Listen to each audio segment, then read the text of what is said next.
और महसूस किया है कि राहुल गांधी ने उनकी सबसे कमज़ोर चीज़, और कहा जाए कि देश की 2/3 जनता अपने मूल अधिकार से वंचित थी, जिसकी लड़ाई हमारे नेता जन नेता राहुल जी ने पूरे देश में पिछले पार्लियामेंट इलेक्शन के समय और फिर लगातार सदन में, मतलब कहा जाए कि सड़क से लेकर सदन तक इस बात को रखते आए कि जातीय जनगणना होना चाहिए इस देश में, और जिसकी जितनी आबादी उसकी उतनी हिस्सेदारी होनी चाहिए। और उसी परिप्रेक्ष्य में लगातार बोलते बोलते इस भाजपा की सरकार ने, केंद्र की सरकार ने आखिरकार राहुल जी की बात को समझे और कल कैबिनेट से ये उन्होंने निर्णय लिया कि देश में जातीय जनगणना होना चाहिए। और जातीय जनगणना होना चाहिए केवल बोलने से नहीं, वो इसलिए मैं इस बात को कह रहा हूँ, एक दूसरी ओर मैं उनका स्वागत करता हूँ, मगर इस बात को इसलिए कह रहा हूँ कि लगातार मोदी जी ने इस देश की जनता के साथ हमेशा ऐसी छलने वाली बातें कही है जिससे लोगों को विश्वास नहीं होता है। जैसे हमारे प्रदेश के ओबीसी के चेयरमैन अभिलाष जी ने बताया कि फंड का एलोकेशन होना चाहिए, बिना फंड का एलोकेशन हुए नहीं हुए इसकी कोई महत्ता नहीं रहेगी, कोई कार्य आगे नहीं बढ़ेगा। तो मुझे ये लगता है कि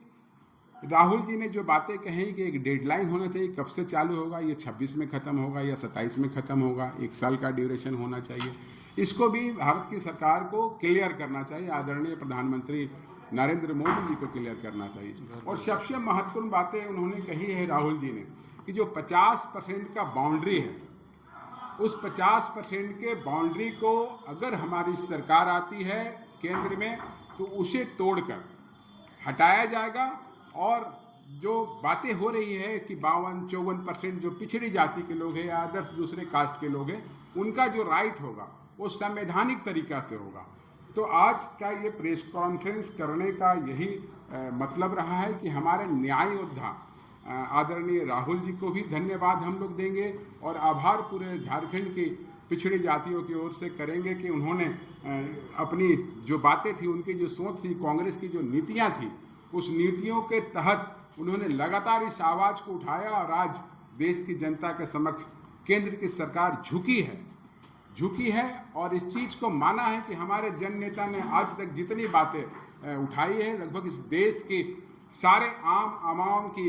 हक की, उनकी हकूक़ की, उनकी शक्ति के लिए जब जातीय जनगणना हो जाएगी तो जिसकी जितनी आबादी, जैसा मैंने बताया, तो आप समझेंगे उनके आर्थिक सामाजिक जो स्टेटस है, उनका जो राइट होगा वो कहीं ना कहीं मजबूत होगा, उससे देश भी मजबूत होगा। ये हमारे नेता का सोच रहा है। और हमारे दाहिनी ओर बैठे हुए हमारे साथी, इस कार्यालय के प्रभारी सीनियर कांग्रेस लीडर राजन वर्मा जी, अगर कुछ बोलना चाहते हैं तो आप अपनी बातों को रख सकते हैं। अभिलाष जी को पुनः मैं माइक दूंगा और कोई बातें ही आप लोग की कोई सवाल है तो आप लोग कर सकते हैं। जो डिमांड रखा था उसको अंततः मानना पड़ा नहीं। देखिए, हमारे नेता जो राहुल जी हैं इस देश की जनमानस के लिए सोचते हैं और उनकी प्रत्येक समस्याओं से अवगत हैं। आपने देखा होगा जब गांव में जा कर के हमारा चुनाव के टाइम में मैनिफेस्टो बनता था तो आम लोगों की भागीदारी होती थी, तो उन्होंने इस चीज़ को महसूस किया था कि जातीय जनगणना होना चाहिए और साथ साथ जनगणना भी हो रहा है, जो 2011 के बाद अब तक नहीं हुआ था। बीच में कोविड पड़ गया था, मगर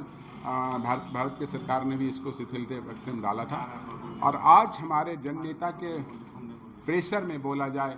देश की जनमानस के हित में जो जातीय जनगणना की बात उठी है, निश्चित तौर पर ये स्वागत योग्य है। और पूरा देश ये चाहता है कि जल्द से जल्द ये जनगणना हो और उनकी जो हिस्सेदारी, उनकी जो भागीदारी, जो सामाजिक दृष्टिकोण से, आर्थिक दृष्टिकोण से जो पिछड़े हैं, जिनको नहीं मिल रहा है, उसको उसकी अधिकार मिले, ये राहुल जी का सोच है।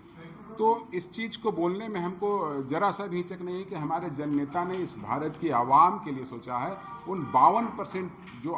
बातें होती हैं देश में, अलग अलग प्रांतों में लोग बताते हैं बुद्धिजीवी वर्ग के लिए कि 52% से ऊपर पिछड़ी जातियों का जनसंख्या है इस देश में, तो कहीं ना कहीं उनको इससे लाभ होगा, उनकी आर्थिक स्थिति मजबूत होगी, उनकी सामाजिक स्थिति मजबूत होगी और उनकी भागीदारी जो होनी चाहिए इस देश में। जैसे हमारे साथी ने बताया था कि जो सेक्रेटेरिएट है गवर्नमेंट ऑफ इंडिया को, उसमें 90 IAS है वहाँ पे, और उसमें मात्र 3 है, तो ये जस्टिफाई नहीं होता है कि एक जाति को आप कहीं पर नहीं दे रहे, बाकी सारे लोगों को लेकर चल रहे, क्योंकि सारे लोग IAS बनकर आए होंगे, सारे लोगों ने UPSC कंप्लीट किया होगा, तो कहीं ना कहीं उस चीज़ को ये हटाना चाहते हैं। महत्वपूर्ण बात यह है कि उन्होंने एक चीज़ और पार्लियामेंट के सदन में बोला था भारतीय जनता पार्टी को, और ताल ठोक कर उन्होंने कहा था कि जिस दिन जातीय जनगणना आप कराएंगे तो कराएंगे, और नहीं तो हमारी सरकार आएगी तो मैं कराऊंगा। जो 50% का बाउंडेशन है, उस बाउंडेशन के दीवार को हटाएंगे, ताकि जो कॉन्स्टिट्यूशन में अमेंडमेंट करने की बात होगी, जो देश की जनता के साथ जो उनको न्याय मिलेगा, तो उस न्याय योद्धा ने इस चीज़ को भी पहले सोच रखा है कि उस चीज़ को भी हम हटाएंगे, तभी उनको उनका अधिकार दे सकते हैं। ऐसा नहीं कि केवल जातीय जनगणना करा करके हम फिर उस चीज़ को फंसा दें। तो हमारे नेता का ये सोच है, और भारत के आवाम के लिए वो हमेशा से सोचते रहे कि न्याय योद्धा के रूप में पूरा देश उनको मानने को तैयार है।